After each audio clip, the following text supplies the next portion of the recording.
Korangi Mehran town में मुबैना शैतानी मुजस्समा बरामद। वीडियो वायरल होते ही पुलिस हरकत में, असल हकीकत क्या है? नाजरीन, कराची के इलाके कुरंगी मेहरान टाउन से एक हैरान कुन और चौंका देने वाली खबर सामने आ रही है। सोशल मीडिया पर एक वीडियो तेजी से वायरल हो रही है जिसमें दावा किया जा रहा है मेहरान टाउन में एक मुबैना शैतानी मुजस्समा तैयार किया जा रहा था।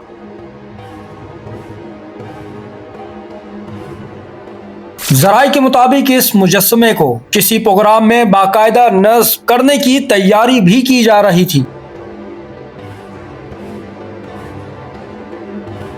जैसे ही ये वीडियो सोशल मीडिया पर वायरल हुई तो पुलिस और मकामी इंतजामिया फौरन हरकत में आ गई। इत्तलात के मुताबिक पुलिस ने कार्रवाई करते हुए मुजस्समे को अपनी तहवील में ले लिया है। जराये का कहना है मुजस्समे के मालिक और इसे तैयार करने वाले की तलाश भी शुरू कर दी गई है, जबकि पुलिस इस बात का भी जायजा ले रही है कि आया ये मुजस्समा किस मकसद के लिए बनाया जा रहा था। वाकये की वीडियो सामने आने के बाद इलाके में तशवीश और मुख्तलिफ सवालात जन्म ले रही है। अगर आपको हमारी वीडियो पसंद आई तो वीडियो को लाइक करें, चैनल को सब्सक्राइब करें और बेल आइकन जरूर दबाएं। अपनी राय कमेंट में जरूर बताएं कि इस वाकये के बारे में आप क्या सोचते हैं। चैनल को सब्सक्राइब करें, फॉलो करें, वीडियो को लाइक और शेयर करें। शुक्रिया।